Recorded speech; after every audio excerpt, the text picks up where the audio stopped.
We're live from New Delhi. You're watching DD India News, India's Voice to the World. I'm Lipakshi Khurana. Coming up in the next hour. Trump downplays tariffs walk back, indicates new tariffs on smartphones and computers, says looking at semiconductors and electronic supply chain as part of upcoming national security tariff investigations. Amid escalating trade war with US, Chinese President Xi Jinping begins tour to 3 Southeast Asian countries to seek stronger regional trade ties. Zelensky urges Trump to visit Ukraine to see devastation after 34 killed in Russian strike in Sumy. White House says strike a stark reminder of need for peace talks. Ousted South Korean President Yoon faces first criminal trial for insurrection after last December's martial law bid.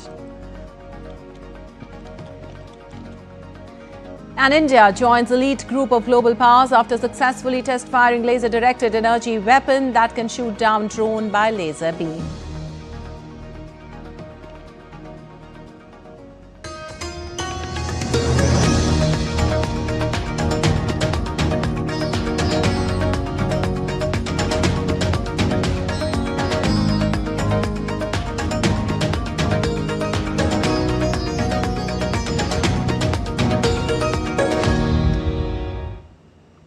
Moving on, US President Donald Trump is doubling down on his trade war with China, warning that no country will be getting off the hook when it comes to tariffs. In a new social media post, Trump clarified his stance on recently announced tariff exemptions for certain electronics like smartphones and laptops, stating that they will be short-lived. Meanwhile, the battle over tariffs escalates with significant economic consequences.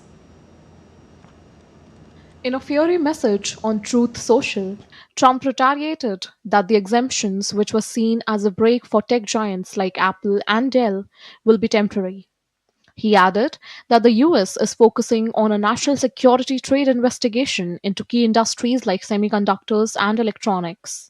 Trump said he will be announcing the tariff rate on imported semiconductors over the next week. The tariffs will be in place in the not distant future because, as you know, like we did with steel, like we did with automobiles, like we did with aluminum, which are now fully on, we'll be doing that with semiconductors, with chips, and numerous other things. And that'll take place in the very near future. In an interview with the U.S. media network, White House trade advisor Peter Navarro said that U.S. has opened an invitation to China to negotiate, but criticized its role in the fentanyl supply chain. He also mentioned that China was not included in talks with 7 other entities: the UK, EU, India, Japan, South Korea, Indonesia, and Israel. Critical technology products from China would face separate new duties along with semiconductors within the next 2 months. Remember, those products are going to be part of the semiconductor sectoral tariffs, which are coming. So you're going to see this week there'll be a register in the Federal Registry. There'll be a notice put out. That is different types of work. So we're going to do that. We did that in autos. The president's going to do it for pharmaceuticals, and he's going to do it for semiconductors. Tariffs tango has hit the global markets rather hard. The S&P 500 index is down more than 10% since Trump took office, with analysts warning of a potential recession. With tensions high and markets on the edge, the trade war between the US and China shows no signs of abating, and markets may continue to witness extreme volatility in weeks ahead. Aarti Rana's report for DD India. And Pete Marocco, the Trump administration official who played a key role in dismantling the U.S. Agency for International Development, has left the State Department. Marocco, who served as the Director of Foreign Assistance, was tasked with reviewing foreign aid spending, exposing what the administration called egregious abuses of taxpayer dollars. His departure follows significant cuts to foreign aid programs, with billionaire Elon Musk's Department of Government Efficiency leading the charge to slash funding and eliminate contractors. Well, Marocco's tenure was marked by controversy, with critics accusing him of destabilizing U.S. foreign policy and endangering humanitarian efforts. And Donald Trump's trade advisor, Peter Navarro, on Sunday insisted that everything's fine with Elon Musk after the Tesla chief called him a moron. Musk has clashed with Navarro over the tariffs broadside the president unleashed that reflects his antagonist views of the global trade. Well, during a spat over the American parts content in Tesla vehicles, Musk posted to his ex-social platform last week that Navarro is truly a moron and dumber than a sack of bricks. Speaking on NBC's Meet the Press, Navarro dismissed the controversy and said it's not an issue. So first of all, Elon and I are great. It's not an issue. Even though he called you a moron and dumber than a sack of bricks? I've been called worse. Everything's fine with Elon. And look, Elon's doing a very good job with his team with waste, fraud, and abuse. That's a tremendous contribution to America. And no man doing that kind of thing should be subject to having his cars firebombed by crazies. While Chinese President Xi Jinping begins a three-nation tour of Southeast Asia on Monday, beginning his state visit with Vietnam. During his visit, he called for stronger cooperation with Vietnam in industrial and supply chains and wider collaboration in emerging fields. Xi also urged strengthening coordination and cooperation through regional initiatives such as the East Asia Cooperation and the Lancang-Mekong Cooperation. He called such efforts necessary to inject more stability and positive energy into a chaotic and intertwined world. An assigned article by Chinese President Xi Jinping titled Building on Past Achievements and Making New Advances in Pursuit of Shared Goals was published on Monday by the Nan Dan newspaper of Vietnam ahead of Xi's state visit. In the article, Xi said China and Vietnam are both socialist countries and neighbors, sharing common ideals as well as broad strategic interest. He noted building the China-Vietnam community with a shared future that carries strategic significance serves the common interests of the two countries. Also, the Chinese leader warned that trade war and tariff war will produce no winner and protectionism will lead nowhere. Chinese President Xi Jinping is on a two-day state visit to Vietnam, the first stop in his tour of 3 Southeast Asian countries. And a Russian missile strike hit the Ukrainian city of Sumy on Palm Sunday, killing at least 34 people and injuring 117 others, including 15 children. The attack occurred on Sunday when 2 ballistic missiles struck the city's center near the Russian border during a time when residents were attending church services. The strike caused widespread destruction, with burning cars and bodies left in the streets. Sumy's acting mayor has also announced 3 days of mourning for the victims starting from Monday. Ukrainian President Volodymyr Zelensky condemned the attack and demanded a tough international response against Moscow over the attack.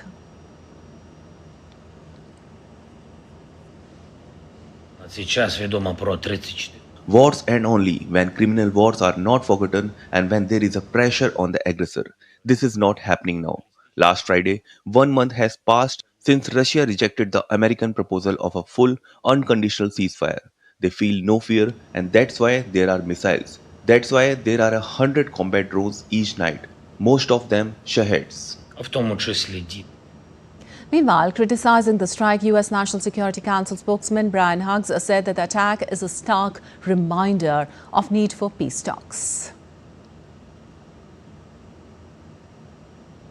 And Ukrainian President Volodymyr Zelensky has invited U.S. President Donald Trump to visit Ukraine to witness firsthand the devastation caused by the ongoing conflict. Speaking to an American news channel, CBS News, Zelensky said that he wants Trump to see the impact on civilians, soldiers, hospitals, churches and children before making any decision or engaging in negotiations. This invitation comes as Trump pushes for a swift end to the conflict, with the U.S. exploring potential truces and holding talks with both Ukraine and Russia. Zelensky believes the visit would give Trump a deeper understanding of the situation, allowing him to make more informed decisions about U.S. involvement and potential negotiations with Russian President Vladimir Putin. And the U.S. Special Envoy to Ukraine, retired Lieutenant General Keith Kellogg, took to social media X and said that an attack by Russian forces on civilian targets in the northeastern city of Sumy crosses any line of decency. He further said that these incidents are the reasons why Trump is working hard to end this conflict. Also, U.S. President Donald Trump on Sunday also denounced the attack on the Ukrainian city of Sumy, calling it an horrible thing. I think it was terrible, and I was told they made a mistake, but I think it's a horrible thing. I think the whole war is a horrible thing. I think the war is, for that war to have started, is an abuse of power. This country would have never allowed that war to have started if I were president. That war is a shame. Whereas a number of European leaders posted on social media on Sunday in solidarity with Ukraine, European Commission's President Ursula von der Leyen called the attack barbaric, while other leaders like French President Emmanuel Macron and German Chancellor Olaf Scholz expressed solidarity for the victims and their families.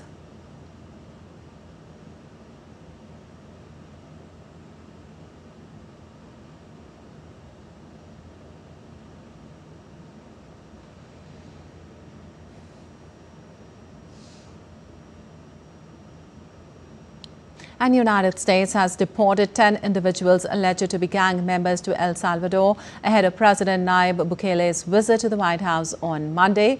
Secretary of State Marco Rubio announced the deportation, stating that the individuals were part of the MS-13 and Tren Aragua gangs, which the U.S. has designated as foreign terrorist organizations. Also, this move is part of a broader effort by the Trump administration to deport hundreds of Venezuelans to El Salvador under the 1798 Alien Enemies Act. Administration officials have repeatedly made public statements alleging that detained immigrants are gang members that they have not backed up in the court.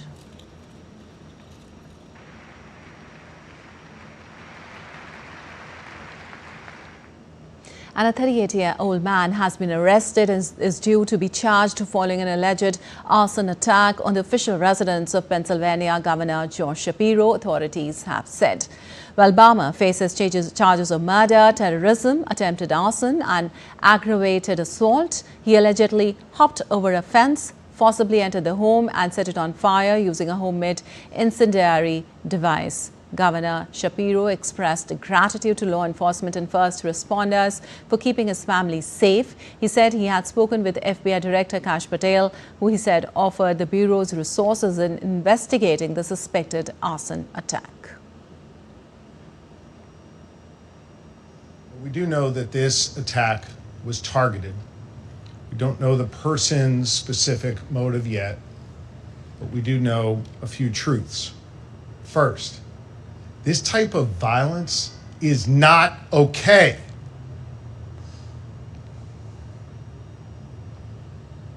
This kind of violence is becoming far too common in our society. And I don't give a damn if it's coming from one particular side or the other, directed at one particular party or another, or one particular person or another. It is not okay. And it has to stop. We have to be better than this. And we have a responsibility to all be better. And still to come in DT India News Now. Gabon coup leader Nigema wins presidency with 90% of vote, tightening his grip on power. Brazil's ex-president Jair Bolsonaro undergoes surgery for pain linked to 2018 stabbing. And Nobel laureate Mario Vargas Llosa dies at 89 in Lima.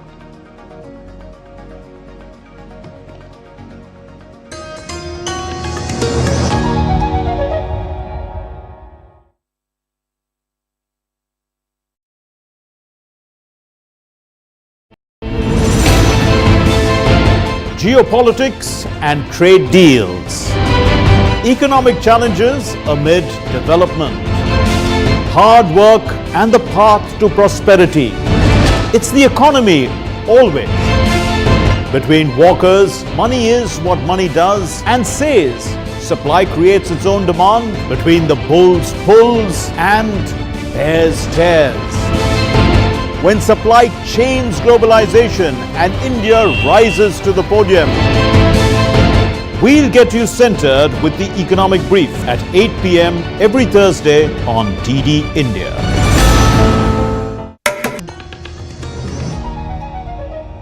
Welcome back. You're watching DD India News. I'm Lipakshi Khurana, and moving on. The Israeli military said on Sunday it believes it was successful in intercepting an incoming missile launched from Yemen after air raid sirens sounded across Israel.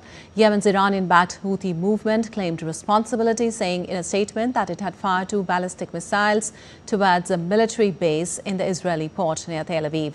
The Houthis have launched missiles and drones at Israel since the current situation in Gaza began in 2023.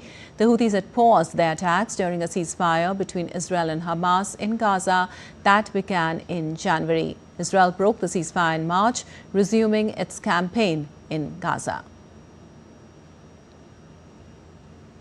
And Iran's foreign ministry said on Sunday that talks with the United States slated for next weekend would remain indirect with Omani mediation and be focused solely on the nuclear issue and lifting of sanctions. Iranian Foreign Minister Abbas Araghchi and U.S. Middle East envoy Steve Witkoff held a first round of talks on Saturday in Muscat, marking the highest-level Iran-U.S. nuclear negotiations since the collapse of a 2015 accord. Another round of talks will be held on Saturday, April 19th. The American news agency Axios reported that the talks will be held in Rome.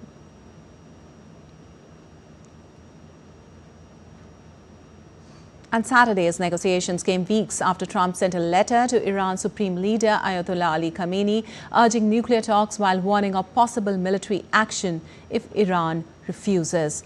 Trump has meanwhile said on Sunday that he expected to make a decision on Iran very quickly after both countries said they held positive and constructive talks in Oman.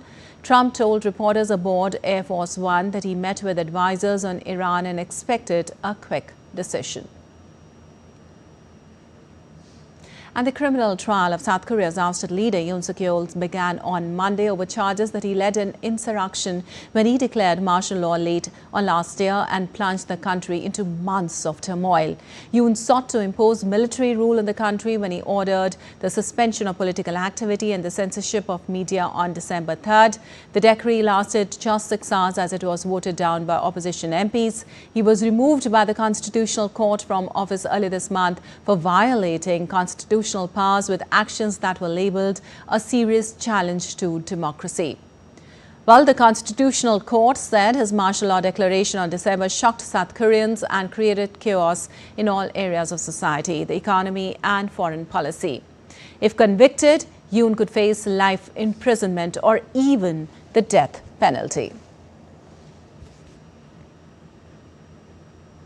And DD India's Akshay Dongre joins us for more on this. Well, Akshay, as Yoon faces criminal trial on insurrection charges, what could happen next? What lies ahead for the South Koreans after the impeachment of President Yoon Suk-yeol? Well, the trial has just begun, and nobody's sure whether the impeachment will happen or not, because it all depends on the sides, on both the sides, be it the opposition or be it the other leader of the former leader of South Korea, who is blamed for raising insurrection, who is blamed for other criminal activities, including spreading sort of chaos across the country with the martial law that he declared. However, the biggest news about this entire thing, or the biggest event that is in planning right now, is the snap election that have been declared for June, and that is the time when the rightful leadership will be once again voted for by the people of South Korea. And what we are looking at this point in time is a lengthy but a very important trial of the leader of the South Korean leader, because it is a trial that is going to in fact determine whether Yoon Suk-yeol will be charged guilty or not. So that is all now in the court.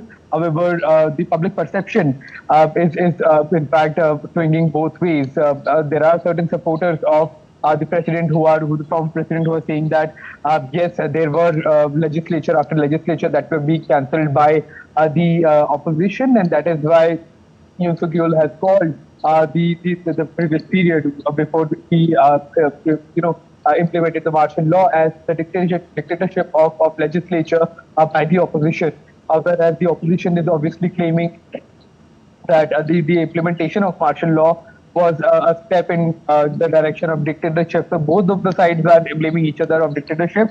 However, whether the charges that are being leveled against the former president will be proved in court, and whether he will be charged with conspiracy and all the other charges that he's been blamed for, that all now depends. But both the sides are presenting very strong arguments so far in the case. All right, Akshay. Also, South Korea, as we know, is beset by deep societal division right now, and how difficult it is for the nation to have a new leader who will face an uphill battle to return the nation to stability. As you mentioned, in June, almost we can have a new leader. Well, yes. The snap election will have quite an interesting battle between both the sides, because the opposition will be pitching their own candidate, other parties as well, and Yoon Suk-yeol's party and his own side will also be presenting their own case as far as the entire implementation of martial law and other cases are concerned. So it remains to be seen that how the new leader is going to strike a balance between the widening rift in the society. But it is in fact a very, very delicate time for the society in South Korea. All right, Akshay, thank you so much for all those details. And moving on, Gabon's coup leader Brice Oligui Nguema won the presidential election with 90.35% of votes, provisional results showed on Sunday, cementing his grip on power. Nguema's victory further solidifies his control over the country 19 months after they ousted the Bongo family, which had ruled Gabon for over 50 years. Former Prime Minister Alain Claude Biliba-Nnezé, Nguema's main rival, received just 3.02% in the election, which had 8 candidates in total.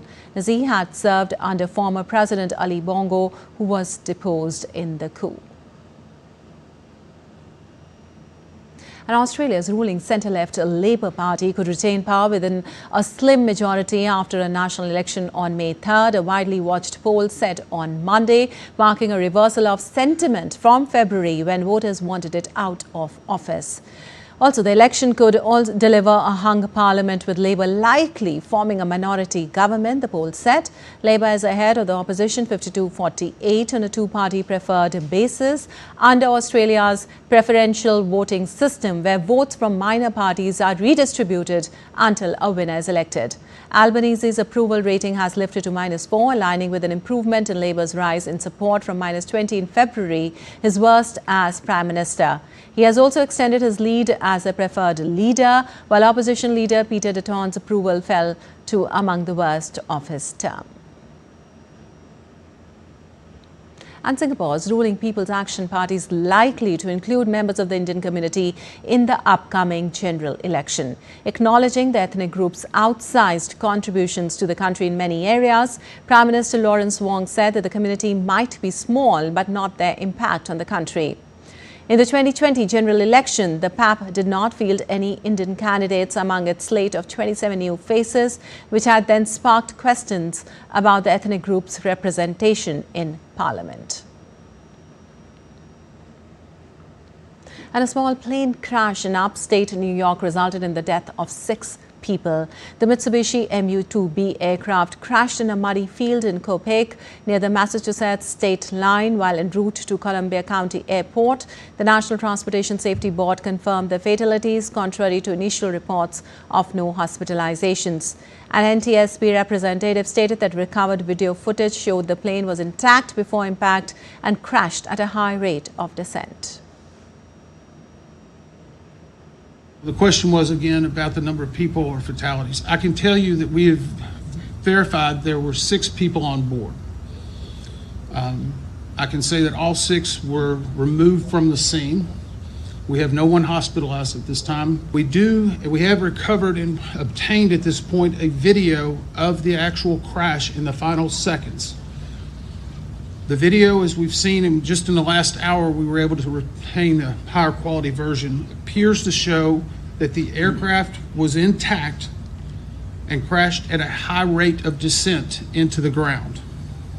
Well, in another similar accident, New York Helicopter Tours, the firm involved in a helicopter crash that left all 6 people on board dead on Thursday, is shutting down its operations immediately.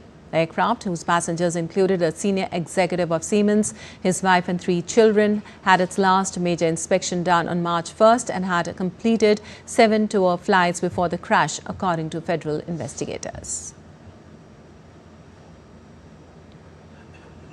And a memorial mass was held in Haryana near the Dominican capital to remember the 226 victims of a devastating nightclub roof collapse earlier in the week. Dominican President Luis Abinader and First Lady Raquel Arbaje joined hundreds of locals in mourning the tragic event. The ceremony was a tribute to the deceased, including from merengue singer Rabi Perez. The Dominican government released a report about the roof collapse, which did not clarify the causes of the tragedy. Investigations by national and international experts continue while emergency workers search for survivors and support affected families.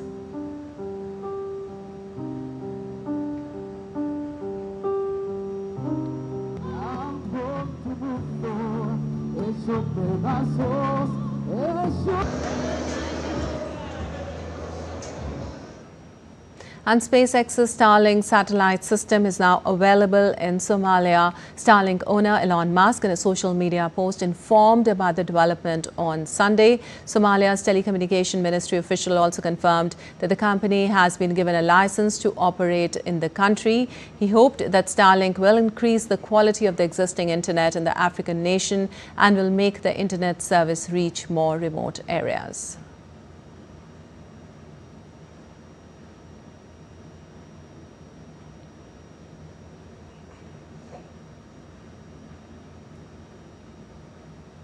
And pop icon Katy Perry, journalist Gayle King and Jeff Bezos' fiancé Lauren Sanchez are set to launch into space aboard a Blue Origin rocket on Monday. The launch is scheduled for 1400 GMT from Blue Origin's West Texas launch site.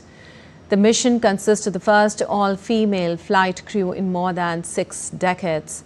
Blue Origin's 59-foot New Shepard rocket will take the crew to the Kármán line, marking the boundary of space. Passengers will experience a few minutes of microgravity before returning to Earth via parachute-assisted landing in the West Texas desert. This marks the 11th human flight of the New Shepard rocket and the first all-female space flight since Soviet cosmonaut Valentina Tereshkova's 1963 mission.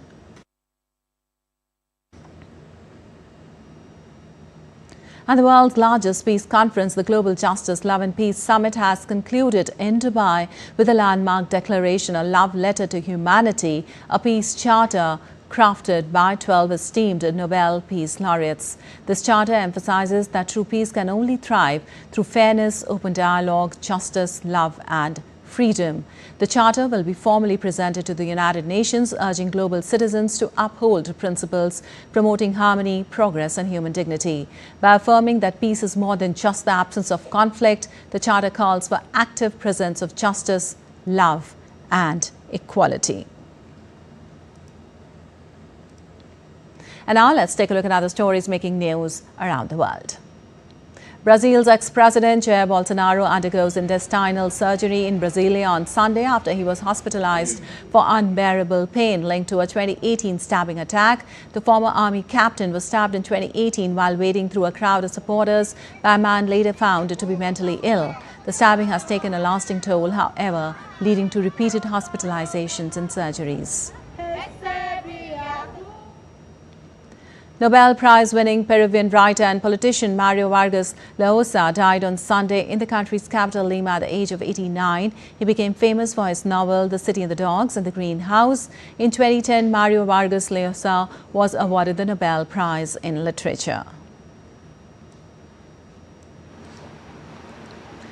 Sailing cargo ships have emerged as eco-friendly transport that reduces carbon emissions and revives traditional navigation. Transoceanic Wind Transport is now operating 2 sailing cargo ships with 6 more under construction, offering regular routes between France and the US. And still to come in DD India News Hour. Nation pays tribute to Dr. B.R. Ambedkar on his birth anniversary. Murshidabad tense but peaceful. Centre shows support as BJP demands president's rule in Bengal.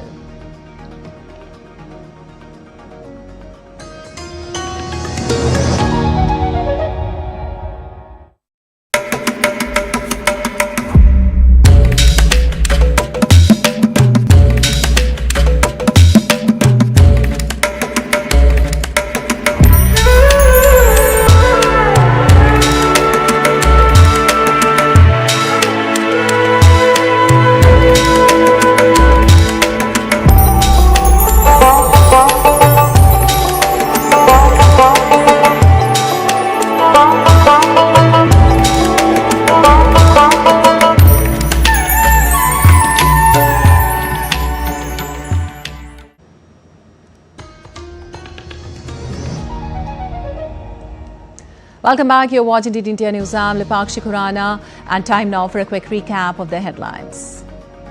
Trump downplays tariffs walk back, indicates new tariffs on smartphones and computers, says looking at semiconductors and electronic supply chain as part of upcoming national security tariff investigations. Amid escalating trade war with the US, Chinese President Xi Jinping begins tour to 3 Southeast Asian countries to seek stronger regional trade ties. Zelensky urges Trump to visit Ukraine to see devastation after 34 killed in Russian strike in Sumy. White House says strike a stark reminder of need for peace talks. Ousted South Korean President Yoon faces first criminal trial for insurrection after last December's martial law bid. India joins a elite group of global powers after successfully test-firing laser-directed energy weapon that can shoot down drone by laser beam. And moving on, the nation pays homage to the chief architect of the Indian Constitution, Dr. B.R. Ambedkar, on his birth anniversary today. Several functions have been organized throughout the country to mark the occasion. President Draupadi Murmu, Vice President Jagdeep Dhankar and Prime Minister Narendra Modi paid tributes to Dr. B.R. Ambedkar in the Parliament House complex this morning. Dr. Bhimrao Ambedkar donned many hats, being social reformer, economist, politician who dedicated his life for the people. From a humble beginning, he went on to become the first Law and Justice Minister of independent India. Well, Baba Saheb was awarded India's highest civilian honour, the Bharat Ratna, posthumously in 1990.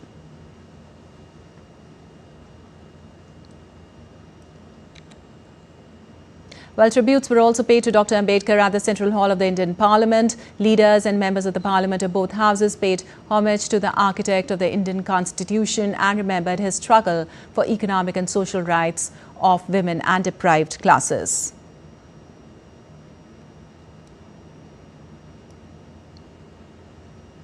And Debyendu Mondal joins us for more on this. Well, Debyendu, the celebrations of the 135th Dr. Ambedkar Jayanti were organized at the Prerna Sthal today morning. And the Delhi CM also announced a 15-day celebration of Ambedkar Jayanti in the government schools and also flagged off a walkathon. What more is lined up, and tell us more about the above.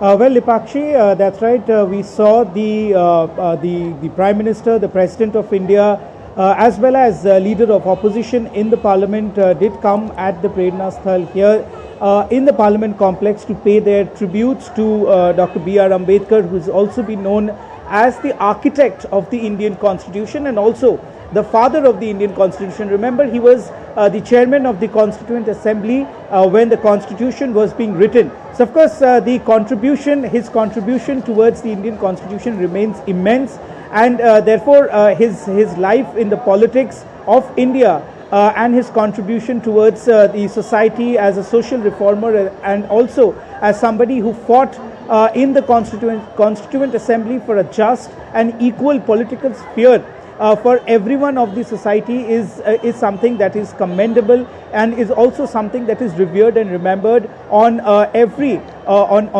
anniversary of Dr. B.R. Ambedkar. His teachings are also some of the key highlights that we also see in the Indian constitution. So of course, the life of B.R. Ambedkar and the teachings of B.R. Ambedkar has influenced thousands and millions of people in India, and his ideals are being followed. And to pay respect to his teachings and to the teachings of B.R. Ambedkar, the government, the Delhi government did announce that a 15-day celebration would be held across all Delhi schools, and different programs will be organized by the Delhi government, the details of which will come out in a short while from now, because it's just a couple of, in fact, an hour before when the CM Rekha Gupta of Delhi announced that a 15-day celebration will take place.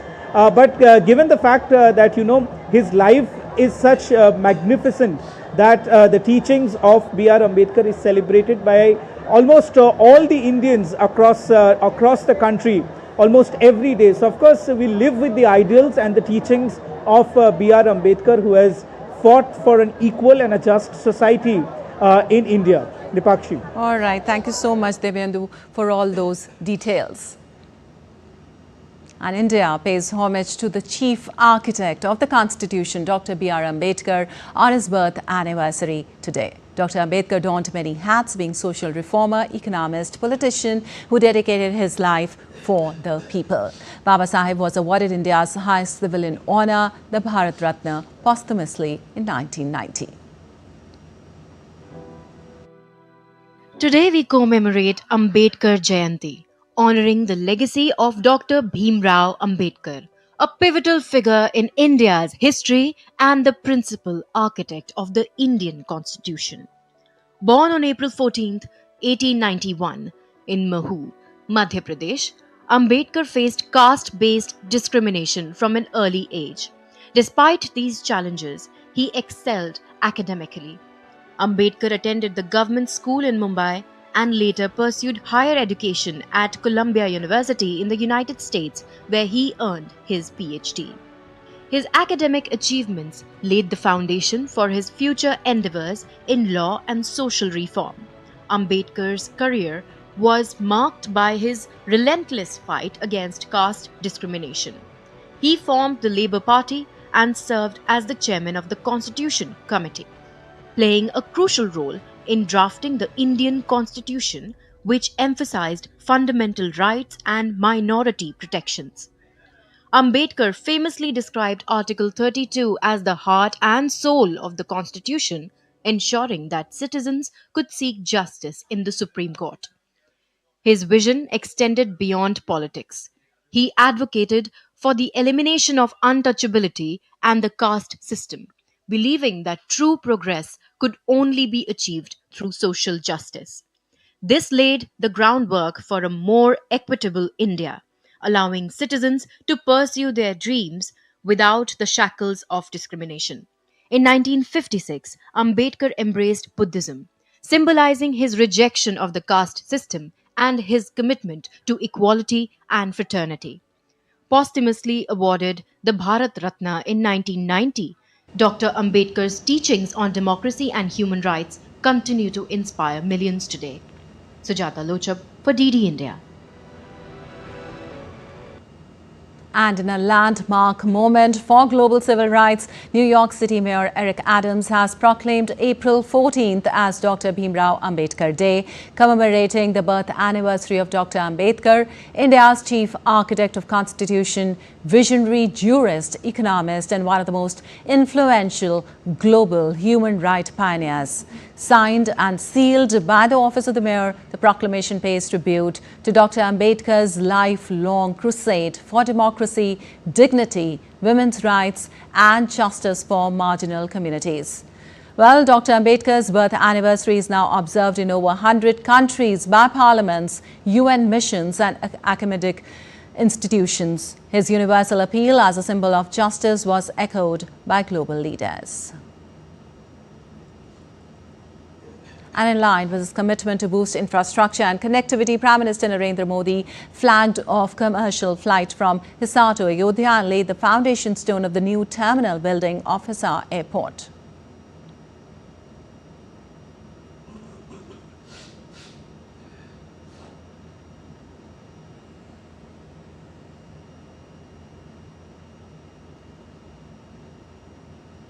Prime Minister also inaugurated and laid the foundation stone of developmental projects in Yamunanagar.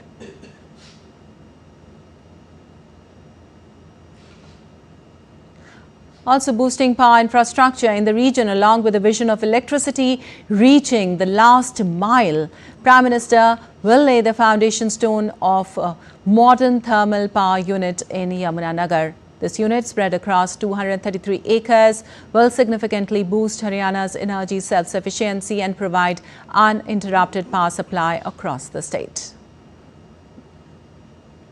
Taking forward the vision of Gobardhan, that is galvanizing organic bio-agro resources, Dhan Prime Minister will lay the foundation stone of a compressed biogas plant. The plant will have an annual production capacity of 2,600 metric tons and will help in effective organic waste management while contributing to clean energy production and environmental conservation. And moving on, fugitive businessman Mehul Choksi has been arrested in Belgium on India's extradition request for his role in the PNB bank loan fraud case. Well, a development that comes weeks after media reports confirmed that the businessman is living in countries Antwerp with his wife after obtaining a residency card in there. Indian agencies, the Enforcement Directorate and the Central Bureau of Investigation moved for his extradition from Belgium. The 65-year-old fugitive diamond merchant left India on January 2, 2018. Mehul Choksi is wanted by the CBI and ED for defrauding PNB of 13,850 crore rupees. His nephew Nirav Modi was also involved with him in the fraud, as the fraud was revealed on January 25, 2018. Choksi obtained fraudulent letters of undertaking from PNB. Choksi and Nirav Modi accessed credit without collateral. Then Choksi fled India and took refuge in Antigua. He acquired citizenship in Antigua and Barbuda in 2017. In March 2023, Interpol revoked the red notice against Choksi. In 2024, Choksi relocated to Belgium from Antigua. 2 weeks back, Mehul Choksi obtained an F-residency card in Belgium. Choksi arrested in Belgium on 12th of April. Choksi arrested by Belgium's law enforcement authorities on the request of CBI. Well, Choksi's nephew Nirav Modi was arrested in London in May 2019. Nirav Modi has exhausted all legal avenues for extradition but continues to be in UK jail at the moment. And India's Defence Research and Development Organization carried out a successful trial of a laser-directed energy weapon system. The weapon system was tested at Andhra Pradesh's Kurnool. With this successful trial, India has joined the exclusive club of the global powers who possess the high-power laser-directed weapon system. It defeated the fixed-wing UAV and swarm drones, successfully causing structural damage and disabling the surveillance sensors. The government has been focusing on the development of the directed energy weapons and hypersonic weapons to bolster India's defense prowess. The Indian Air Force is already working towards integrating these weapon systems into airborne platforms. Journey which has started today, which is a demonstration what we gave you today, is just the start of the journey.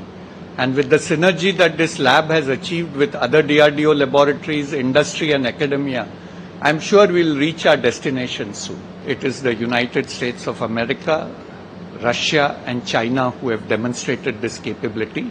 The Israelis are also working on similar capabilities. So we, I would say, are either the fourth or the fifth country in the world to have demonstrated this system. And the Murshidabad district in West Bengal remained largely peaceful but tense. The Union Home Secretary holds a video conference with Chief Secretary and DGP of West Bengal. The Secretary stated that apart from nearly 300 BSF personnel locally available in Murshidabad, additional 5 companies have been deployed at the request of the state government. The Union Home Secretary advised the state administration to keep a close watch on other sensitive districts also and to put in place adequate steps to ensure normalcy at the earliest. Union Home Secretary stated that the centre is also closely monitoring the situation and assured the state all possible assistance, including deployment of additional manpower if necessary. Also, the Bharatiya Janata Party held a rally in Kolkata demanding Chief Minister Mamata Banerjee's resignation, imposition of President's rule and a probe by federal agencies into the violence. and Vishu is being observed across the southern Indian state of Kerala, marking the onset of Medam, the first month of the Malayalam solar calendar. For the people of Kerala and Malayalis around the globe, Vishu is a time of hopeful beginnings, divine rituals and vibrant family traditions. The festival coincides with the spring equinox when day and night are of nearly equal length, with the word Vishu in Sanskrit meaning equal. Puthandu, the Tamil New Year, also being celebrated in southern India's Tamil Nadu. Puthandu is a time of renewal, hope and joyful celebration for Tamil communities across the world. Observed on the first day of the Tamil month, Chittirai, the festival also known as Varusha, Pirapu and Puthurusham. According to ancient scriptures, Lord Brahma initiated the creation of the universe on the auspicious day of Puthandu. Devotees also believe that Lord Indra arrived on earth on this day to bring peace, hope and happiness.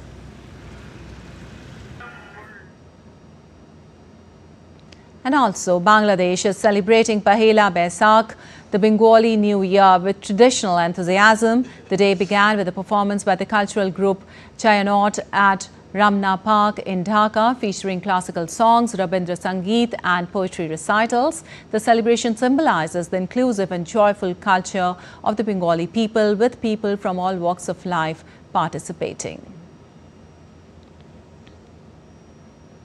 And still to come at DD India News Hour. Wall Street futures rise after US tariff exemptions, but market caution lingers amid Trump warning. In sports, Rory McIlroy secures his place in golf history as the sixth player to claim the career Grand Slam.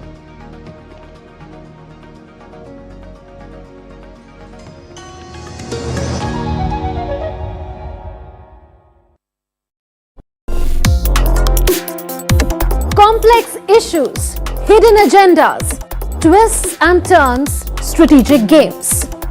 We think all dots are linked. We just need to connect them. Join me every week as I connect the dots to unravel hidden designs in statecraft, mysteries, and decode issues that matter to you. Watch Connecting the Dots with me at these times on DD India.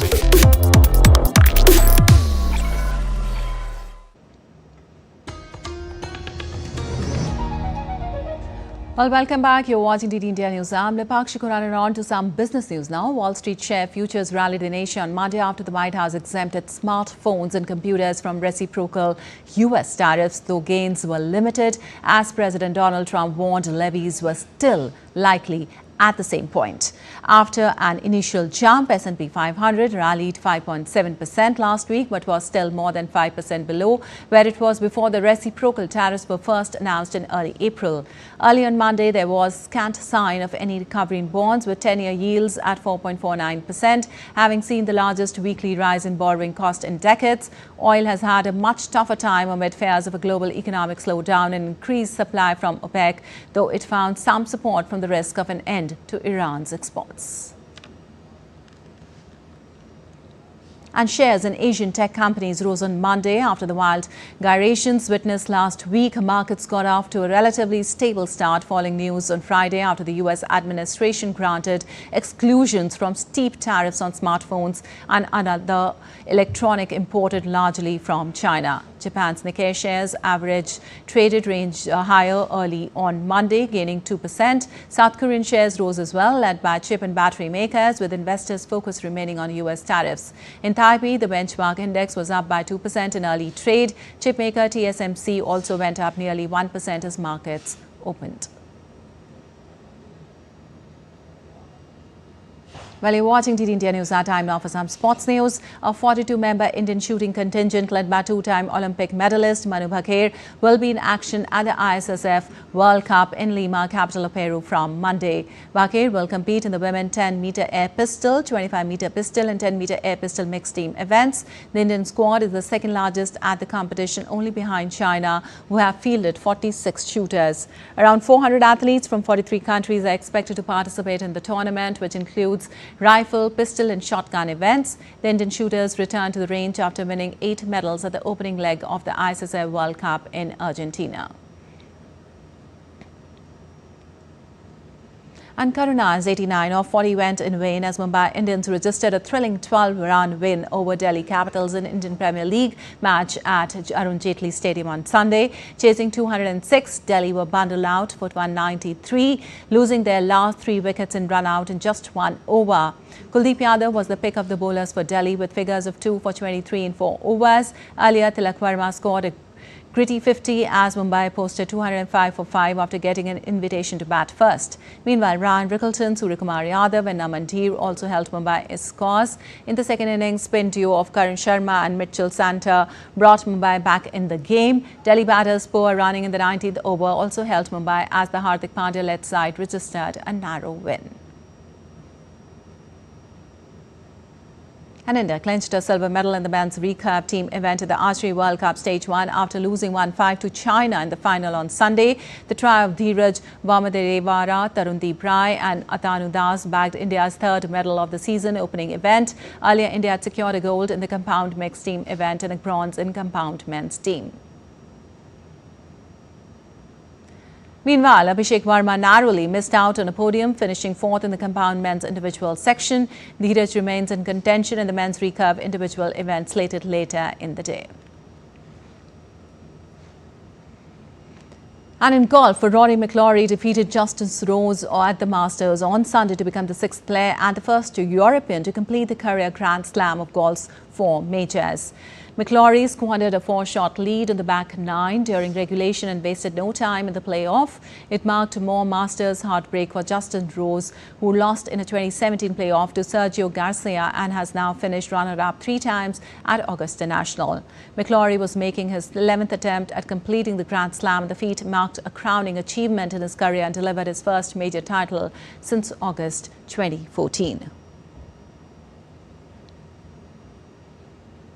And Magnus Carlsen overcame Hikaru Nakamura to take a 1-0 lead in the Paris Freestyle Chess Grand Slam final on Monday. The matchup pitched the world's top 2 players against each other, and it was the Norwegian who landed the first blow.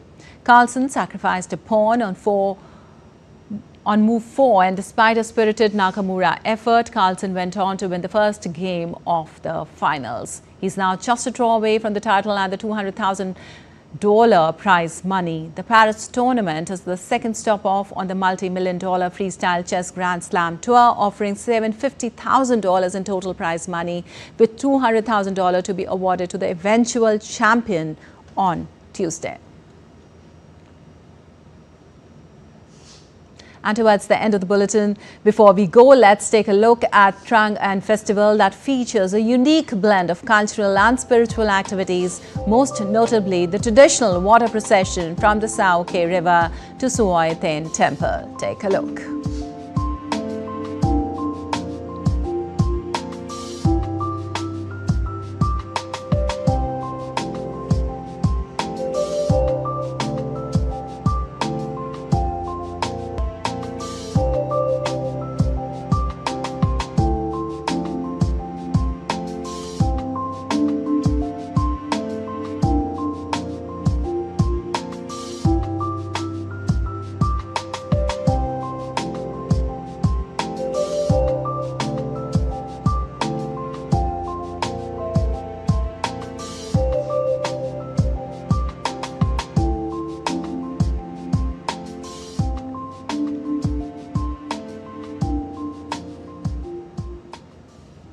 All right, that's all for this edition of DD India News Hour, but let us know your thoughts on the news of the day. For those on the go, you can get all the latest news and updates from India across the world on the DD India mobile app. The app is available on both Android and iOS platforms. Scan the QR code on the screen to download now.